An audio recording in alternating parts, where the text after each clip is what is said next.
Yang itu bagus sih, tapi berat. Nah, ini namanya kemampuan spekulasi.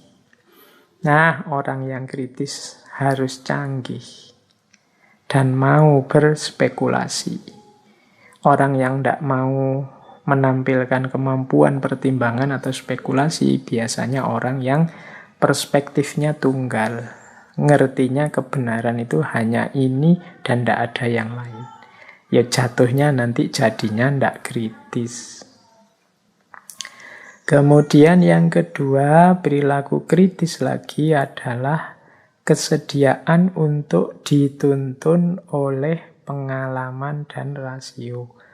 Maksudnya begini, orang yang berpikir kritis itu juga harus objektif terhadap pengalaman, terhadap rasio. Kesediaan dituntun itu ya kalau memang kenyataannya begitu ya diterima saja. Kalau memang menurut pikiran kita rasionalnya begitu ya diterima saja. Meskipun mungkin tidak sesuai dengan harapan kita. Nah ini namanya kritis. Jadi saya itu membayangkan kalau saya belajar sangat rajin semester ini itu IP-ku 4 misalnya. Tapi kenyataannya IP-nya malah di bawah 3 misalnya. Nah itu ya kenyataan, diterima saja. Berarti kenyataan bunyinya begitu. Jadi kesediaan untuk dituntun itu ya kesediaan untuk menerima hasil observasi melalui pengalaman dan rasio. Jadi misalnya kita ke lapangan meneliti apa, bayangan kita, objek yang kita teliti itu seperti apa. Tapi begitu sampai di lapangan, lah kok begini isinya. Nah, tapi ya mau tidak mau harus kita terima, wong faktanya begitu. Itu namanya kesediaan untuk dituntun oleh pengalaman dan rasio. Banyak orang yang kemudian membantah pengalaman objektifnya. Ndak ini mesti bukan itu, ini mesti hanya oknum saja. Bukan jadi ciri. Ini mesti hanya kasuistik saja, tidak jadi yang utama. Ini biasanya ciri-ciri tidak bisa menerima pengalaman dan rasio. Yo harus diterima wong kenyataannya begitu. Meskipun kalau memang masalah, yo kita lanjutkan ke aspek problem solvingnya. Cara menyelesaikan masalahnya gimana. Dan ini nyambung dengan ciri selanjutnya, siap menerima temuan. Jadi, walah saya meneliti berbulan-bulan, kesimpulannya ternyata ini. Ya sudah, harus mau diterima, ya memang hasilnya itu mau diapakan lagi. Ini termasuk kritis juga. Jadi kritis itu tidak boleh mengingkari temuan kita sendiri. Wong kita sudah menjalani proses berat kan sejak awal tadi dengan langkah-langkahnya, standarnya, elemennya. Ketemunya ternyata tidak sesuai harapan, ya tetap harus diterima. Siap menerima temuan, faktanya begitu. Hari ini itu kan banyak orang yang tidak siap melihat fakta, melihat temuan. Sehingga fakta yang objektif, yang sudah jelas benar salahnya diolah, dimanipulasi biar sesuai dengan keinginannya. Ini kadang-kadang sampai ke level menipu dirinya sendiri. Jangan lupa saya bilang tadi kebenaran itu fitrah. Kalian akan gelisah terus kalau hidup di ranah yang kalian tahu padahal itu sebenarnya salah, keliru. Jadi berpikir kritis berarti siap menerima temuan apapun. Yang keempat, kritis berarti siap menghadapi kesalahan. Kita ini bukan malaikat, kita ini juga bukan yang tahu segalanya dan mampu segalanya.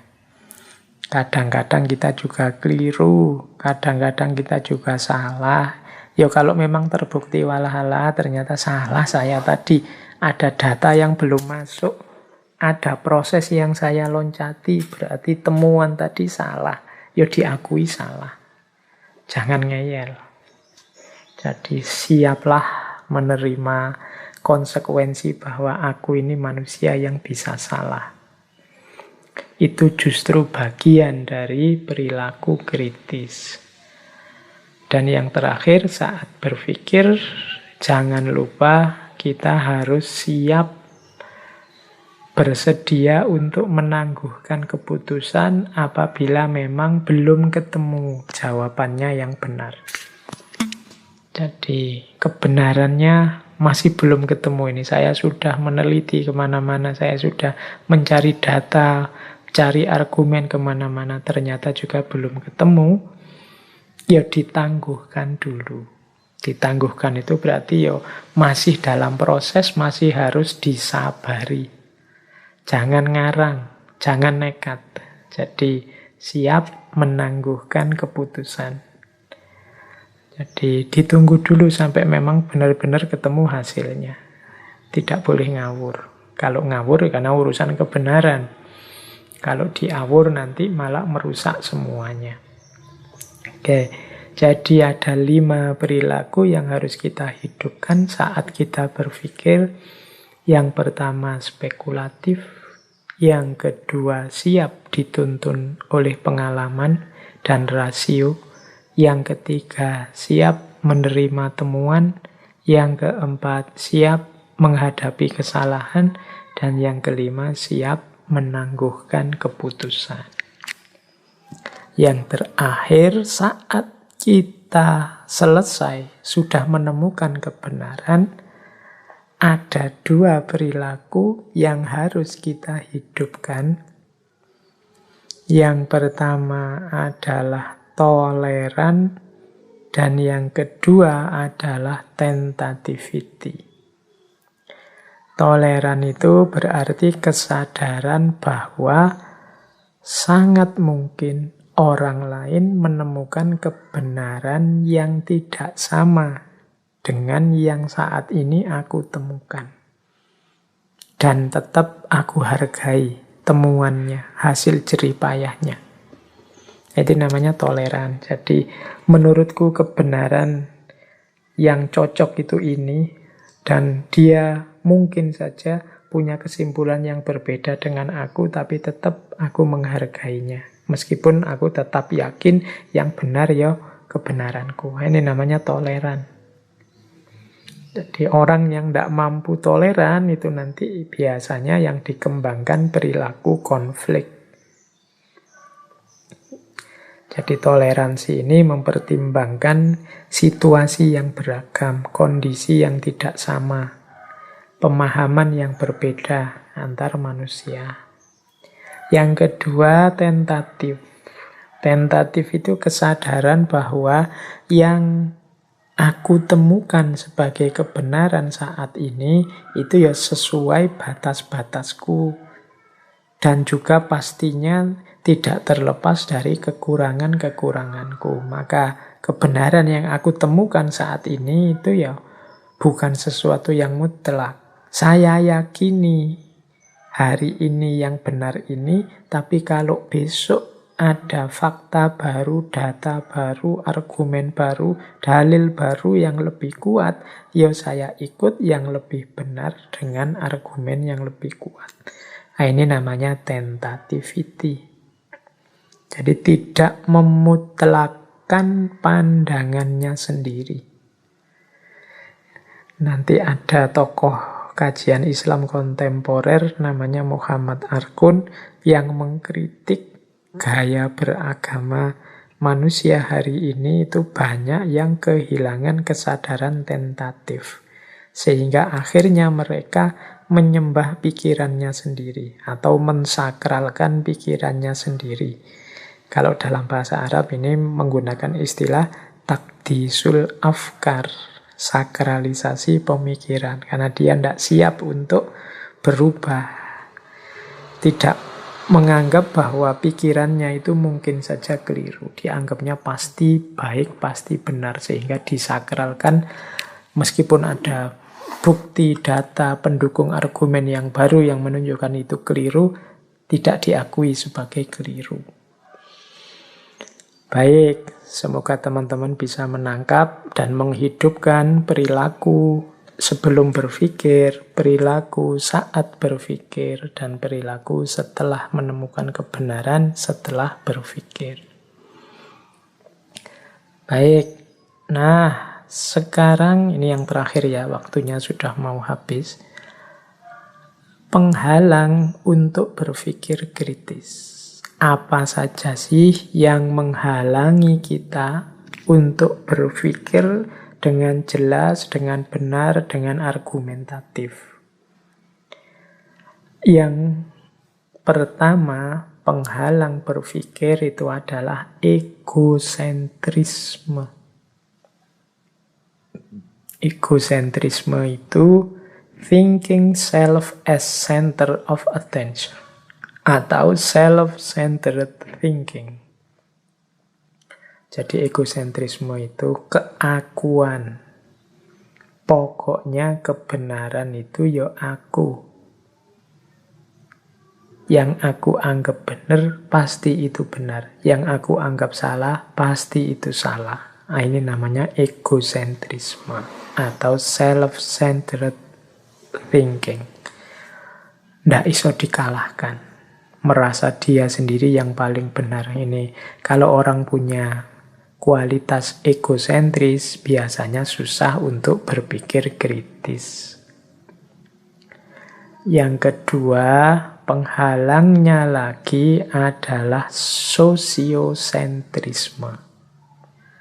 Ini mungkin lanjutannya egosentrisme. Kalau tadi kan menganggap dirinya sendiri sebagai pusatnya kebenaran, kalau ini sosiosentrisme ini menganggap kelompoknya sendiri sebagai yang lebih superior, sebagai yang lebih benar. Nah, ini namanya sosiosentrisme. Ya sama-sama berlawanan dengan prinsip berpikir yang kritis. Jadi kalau tadi dirinya sendiri sebagai pusat kebenaran, kalau ini kelompoknya, lembaganya, organisasinya sebagai yang superior pasti benar. Ini jadi penghalang untuk kita berpikir kritis. Yang ketiga, unwarranted assumption. Asumsi yang tidak diuji. Jadi kita mengasumsikan sesuatu tapi tanpa dasar.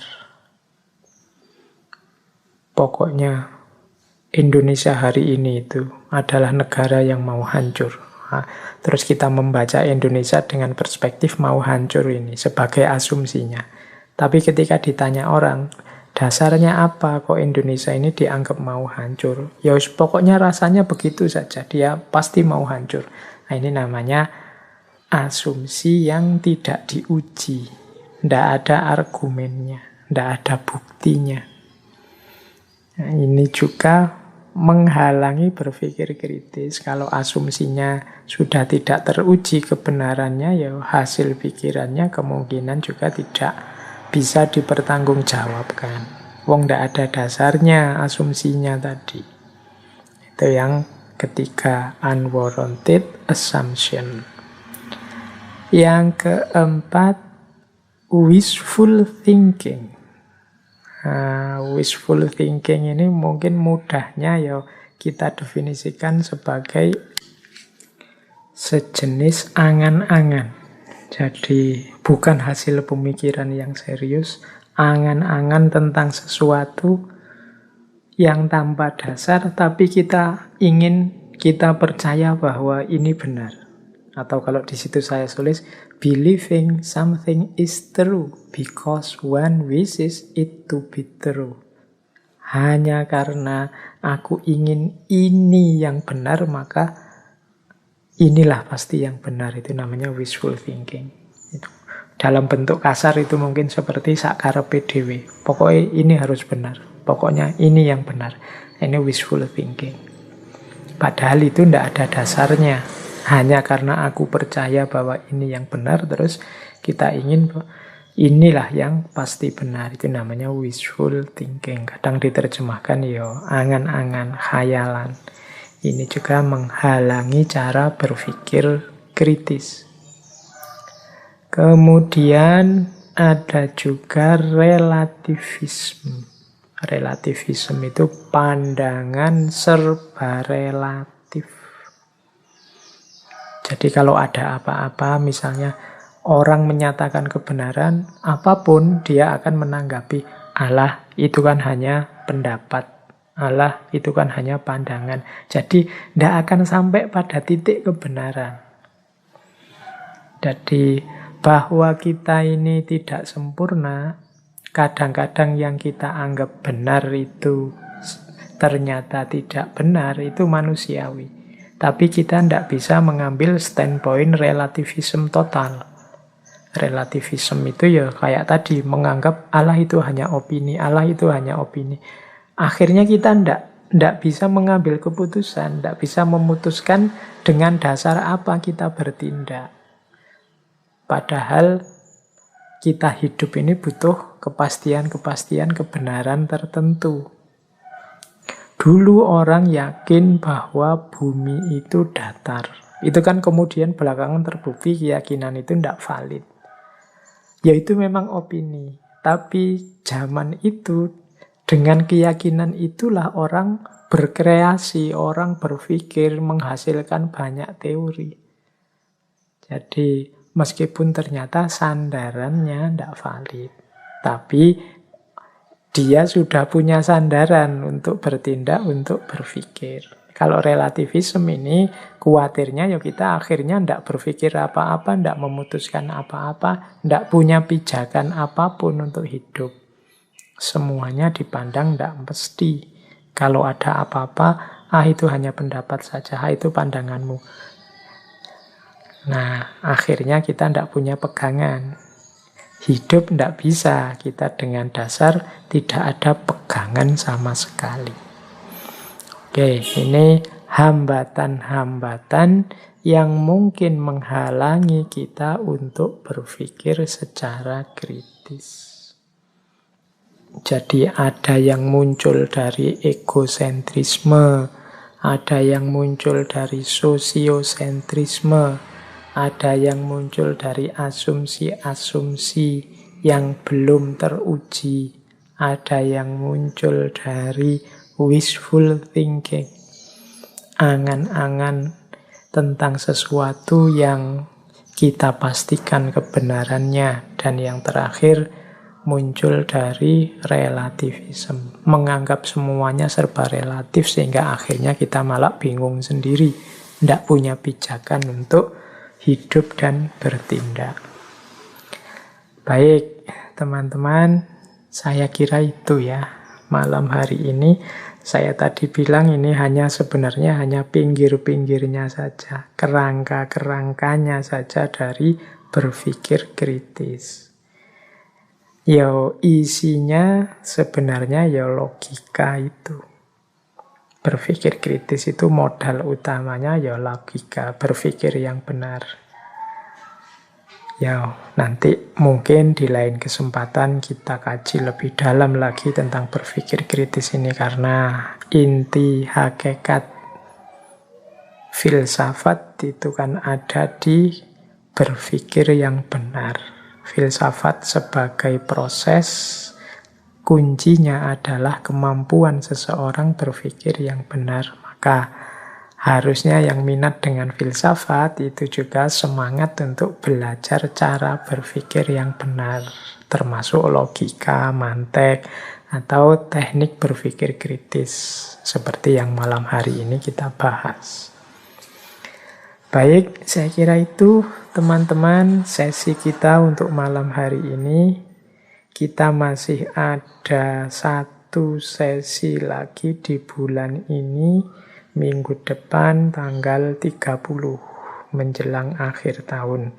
Kebetulan tema yang akan kita angkat tema tentang muhasabah atau introspeksi diri. Ini juga sejenis berpikir, tapi berpikir ke dalam.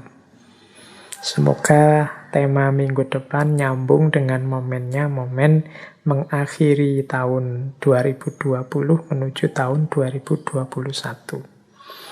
Semoga kita masih dikaruniai kesehatan untuk bertemu di Rabu depan di tema introspeksi diri. Dari saya sekian untuk malam hari ini. Kurang lebihnya mohon maaf. Wallahul muwafiq, wallahu a'lam bishawab. Wassalamualaikum warahmatullahi wabarakatuh.